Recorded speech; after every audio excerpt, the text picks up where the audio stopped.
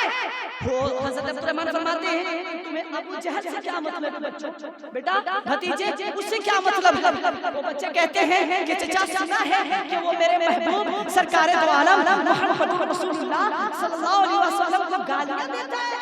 گالیاں دیتا ہے ہم اسے قتل کریں گے وہ چھوٹے بچے اسلام کا سب سے بڑا دشمن ابو جہل کو قتل کرنے کے ارادے سے آتے ہیں اور کہتے ہیں چچا بتائیں گے حضرت عبد الرحمن فرماتے ہیں بھتیجے تم اس کو قتل نہیں کر سکتے تم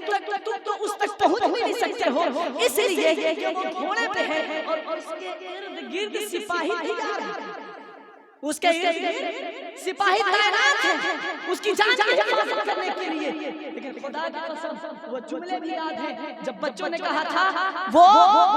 فوج کو لگا کر کے سپاہیوں کو لگا کر کے بیچ میں کھڑا ہو کر کے مجھ سے تو بچ جائے گا لیکن حضرت اسرائیل علیہ السلام سے بچنے والا نہیں وہ آپ لیکن جب حضرت اسرائیل آئیں گے نا کھینچنے روح کو تو نہیں. حضرت عبدالرحمن فرماتے ہیں کہ جب وہ بچے آئے میرے پاس تو ہم چاہتے ہیں ان کو اچھے سے بتاتے کہ وہ ہے ادھر ہے وہاں ہے ایسا ہے ویسا ہے. حضرت عبدالرحمن فرماتے ہیں کہ جیسے ہی ہم نے بچوں کو یہ کہا بھتیجے وہ دیکھو سیاہ گھوڑے پہ. حضرت عبدالرحمن فرماتے ہیں کہ جیسے میں نے کہا وہ دیکھو ابو جہل سیاہ گھوڑے پہ سوار ہے. حضرت عبدالرحمن فرماتے ہیں کہ میں اشارہ کیا کہ دونوں بچے ہمیں ابو جہل کے پاس آ جائیں. اشارہ کیا اور پھر یہاں تک کہا کہ وہ دونوں بچے گئے ہیں لڑنے ابو جہل سے. چھوٹی چھوٹی تلواریں وہ ایک بچہ ابو جہل کے گھوڑے پہ وار کرتا ہے ابو جہل پہ گرتا ہے ایک سپاہی آتا ہے اور ایک بچے کو اسی وقت اسی جگہ شہید کر دیتا ہے. انا للہ و انا الیہ راجعون. ایک بچہ شہید لیکن ایک کی ہمت وہ ڈٹا ہوا ہے. وہ اسلام کا سب سے بڑا دشمن حضور کا سب سے بڑا دشمن ابو جہل کے ساتھ ڈٹا ہوا ہے. وہ ابو جہل سے لڑ رہا ہے کہ ایک سپاہی آیا اور اس بچے کا ایک بازو کاٹ دیا. جب ایک بچہ کاٹ دیا اور حضور دیکھ رہے ہیں اور وہ بچے کا جب بازو کٹا تو وہ تن سے جدا نہیں ہوا. اتنا کٹا کہ وہ لٹک گیا. لگا ہوا مگر لٹکا ہوا ہے. اور جب وہ بچہ وہ جو تلوار چلاتا نا اس سے دقت ہوتی. جب یہ بازو ہلتا تو دقت ہوتی. اس بچے کی ہمت میں میری اس ہزاروں جان قربان. وہ بچہ وہ ننھا سا بچہ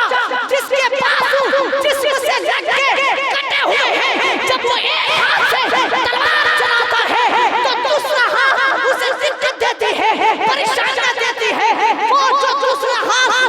لٹکا ہے جسم سے لگا ہوا ہے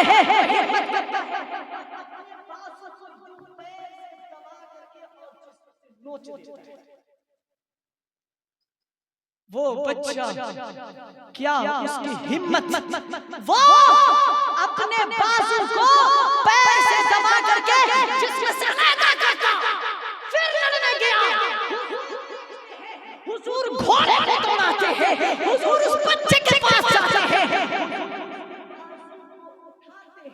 اس بچے کو بلاتے ہیں اور بلانے کے بعد حضور نے اپنا لعاب دہن نکالا تھوک مبارک نکالا زبان نبوت کا پانی نکالا اور اس تھوک مبارک سے حضور نے اس کے بازو کو کاندھے سے جوڑ دیا. سبحان اللہ. اور پھر وہ بھی بچہ لڑتے لڑتے اسی میدان میں انا للہ و انا الیہ راجعون. عزیزوں کہاں ہے ہمارا ایمان؟ آج ہمارے پاس سب کچھ ہے. دولت ہے شہرت ہے اچھا مکان ہے پیسہ روپیہ ہے اچھا اچھا لباس ہے اچھا اچھا کھانا ہے سب کچھ ہے لیکن ویسا ایمان ہمارے پاس نہیں ہے. یاد رکھیں مومنوں ایسا ایمان اگر نہیں لاتے ہیں تو پھر ہم ذلیل ہی ہوتے رہیں گے. اور اللہ فرماتا ہے کہ ایمان ایسے لاؤ جیسے میرے محبوب کے صحابہ نے ایمان لایا ہے. صحابہ نے ایمان لایا ہے. تو عزیزوں اور دوستوں اپنے بچوں کو